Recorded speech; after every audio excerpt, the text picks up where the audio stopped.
Hello, I'm Lucy from Bookshanks and I'm here today to share my thoughts on the most hyped book in the history of the world ever. It is The Testaments by Margaret Atwood.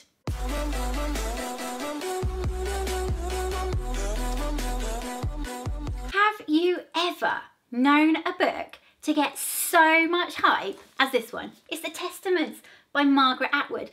And I mean, it's kind of bonkers how much hype it's had, but also kind of wonderful that a book has become such a phenomenal cultural event. I saw buildings lit up in London lime green on the TV. I saw, handmaids dressed up in the middle of the night walking to the book opening. I've seen Margaret Atwood on every television news channel going. I've seen, her picture in Vogue. What author gets a spread in Vogue? I mean, it's just been amazing how much coverage this book has got. And of course, it has also been shortlisted for the Booker Prize. Shortlisted, in fact, before anyone out in the big wide world even got a chance to read it. So I'd actually already pre-ordered it, but I'm reading it here as part of sort of my Booker Prize shortlist extravaganza. And I have to say, straight up, really quite liked it. It is a very good read. Is it worth the hype? I mean, when something has such stratospherically enormous hype, it's kind of hard to ever quite justify it when you get down into the detail. But as a whole, has to be said, straight up front, loved this book. Now, it is the sequel to The Handmaid's Tale, which was also shortlisted for the Booker Prize in, I'm gonna say 1985, don't quote me on that, and didn't win, but went on to become sort of one of the most influential texts, I guess, influential pieces of fiction in recent years. I read it a couple of years ago, but I haven't seen the TV series that was based on it, which I know a lot of people have. I know it's very good. I just haven't seen it because I haven't. What can I say? But you don't have to have seen it for the purpose of this novel. You do, however, definitely have to have read The Handmaid's Tale. It is an absolute sequel. It's not sort of a standalone book about the same people in the same place and things like that. It follows on directly from the previous one, directly with a gap of like 15 years, however. So it actually sort of takes a giant leap over what's happened on the TV series, I believe, which is quite clever, and allows Margaret Atwood to just, make her own mind up. If you have seen the TV series though, I believe the only sort of crossover or bit that's been pulled out of the TV series that wasn't in The Handmaid's Tale that is in this is the existence of baby Nicole, and I won't say anything else about that because I don't want to give you any spoilers, and actually, yeah, just in general, this whole review is going to be spoiler free. So let me tell you what happens. It is set from the perspective of three different women, one of whom is Aunt Lydia, who we saw in the previous novel and is sort of a very senior figure in the regime in Gilead. And she is writing her memoirs. So we know that up front. What she's talking about is retrospective. The other two characters are new introductions. So we have Agnes, who is a young woman who has grown up in Gilead, but in a very privileged family. So she is, she's sort of privileged in Gilead terms, but also incredibly closeted and brainwashed in worldview terms. We also have Daisy, who is sort of a typical 16-year-old living in Canada, who hasn't grown up in Gilead, knows a bit about the regime, but is basically on the other side.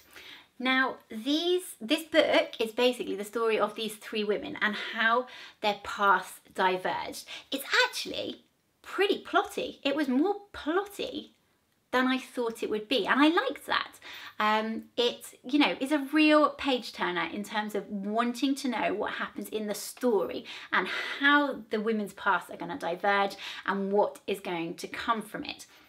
Because we know actually up front in the novel that this is a book about the fall of Gilead, I guess, and I think I heard Margaret Atwood say somewhere, or someone said about Margaret Atwood, that actually this was written in response to all the unanswered questions that came from readers regarding The Handmaid's Tale.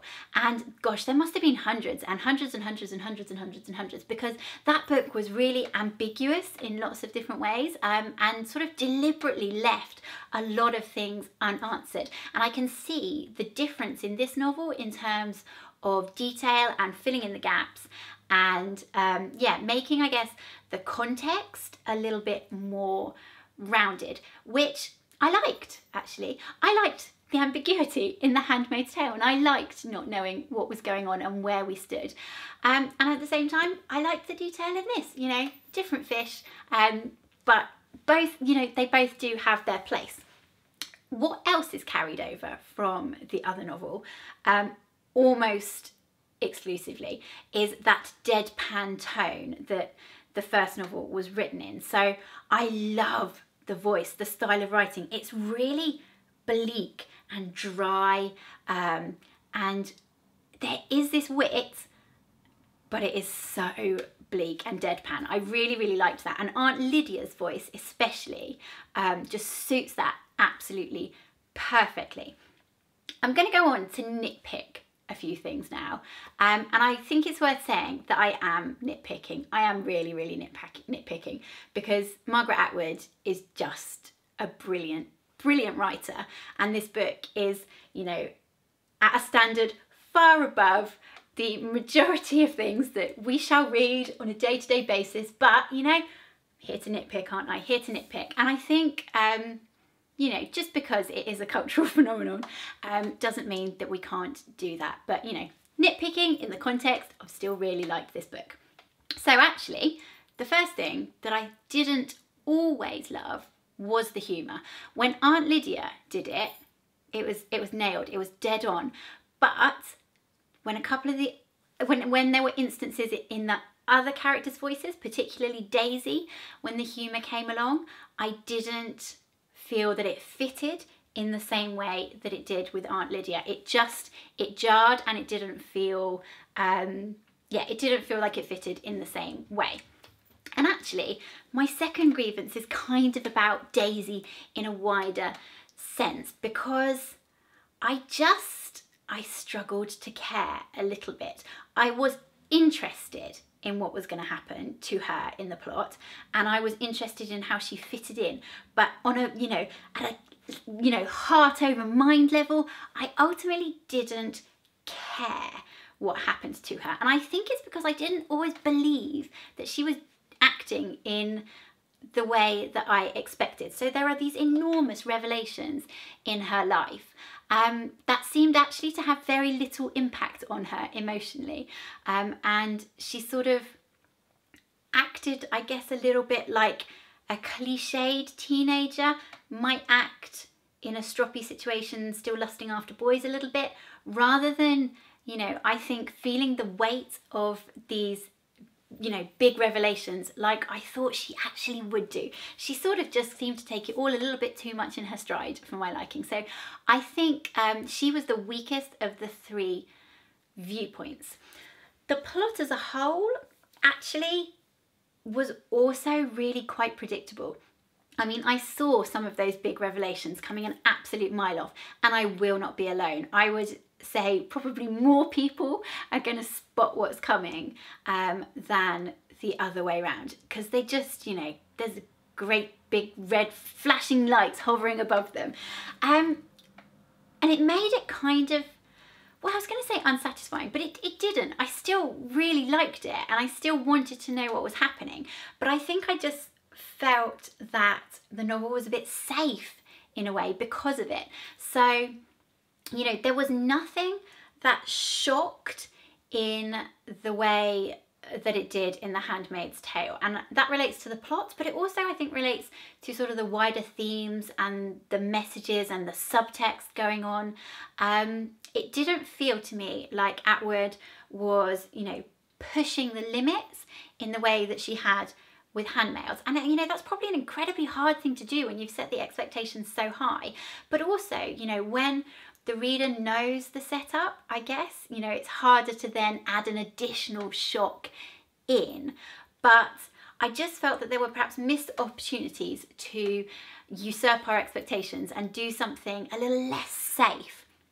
And I guess it's because, you know, maybe it comes from a little bit of the memoir setup of Aunt Lydia. So, you know, when she is looking back retrospectively, we know in the end, you know, what has happened. We know that sort of up front, if not the detail of it, in its essence at least. And that sort of takes away a little bit of the suspense, really, that sort of backward motion of the story, I guess.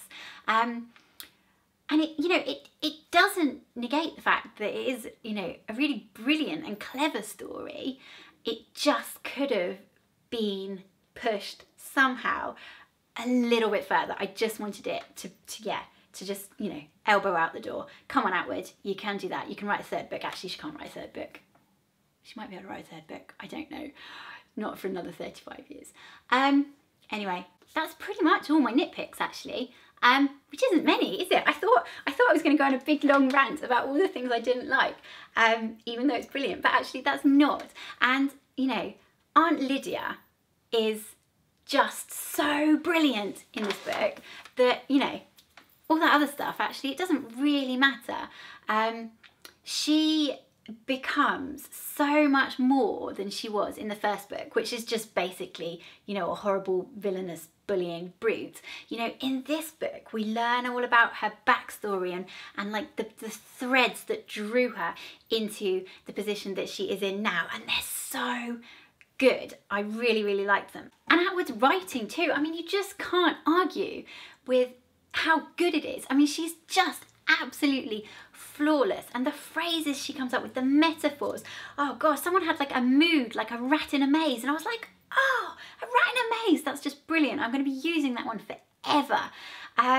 She talks about language being a projection of personal quality, and she just must have the best personal quality in the world. It's so good. Her attention to detail is just brilliant. And there was this moment early on, so all the aunts are, you know, when you become an aunt in Gilead, you get a new name, you get to choose a new name. And there was this one that was called Sarah Lee, and straight away I was like, oh, like the gatto? Sarah Lee gatto, like the cake? Surely not. And then later on there's like a line about how all the names that the aunts had to choose from were from things in life before Gilead that women really, really loved. And I was like, oh my goodness, it was Sarah Lee double chocolate gatto. And I just, you know, it took me back to my childhood.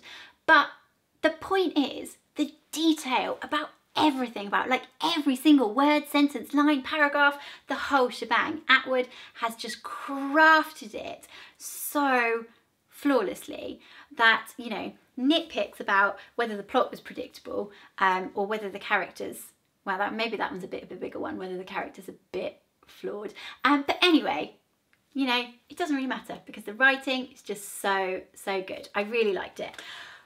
Does this dilute the impact of the first book because it is different in many ways and because it fills in the gaps? I don't know. I think that people will be totally divided into two camps over that. Because I wasn't like obsessive about The Handmaid's Tale, it doesn't dilute it for me. I think there probably will be people who would have preferred the questions left unanswered.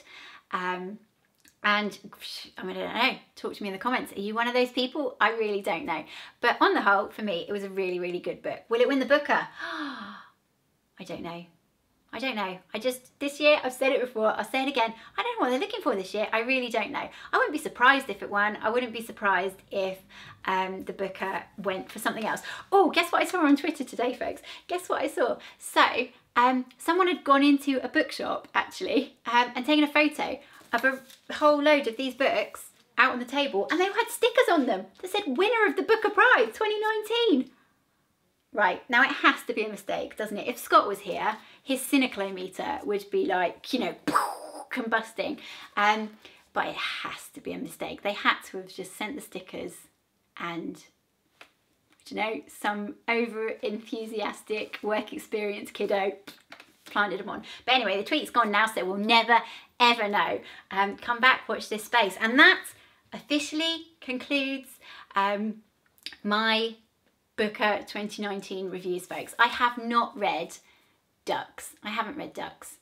I'm sorry. I am going to read Ducks at some point, but it's not going to be before the shortlist is announced, because I have Stephen King's new book, The Institute, calling me. It's been calling me. And I also have a couple of books to read for the Booktuber Prize. I'll link it down below, which the results will be announced next week. So I really seriously need to get on the case with that one. I will read Ducks. It's just too big a life commitment for me right now. If you've read Ducks, feel free to summarise it in the comments below and let me know what I'm missing out for. And also, this one! Want to know what you think of this. Please do talk to me in the comments below. Hope you're having a wonderful week. That's pretty much it. Thank you very much for watching, and I'll see you soon.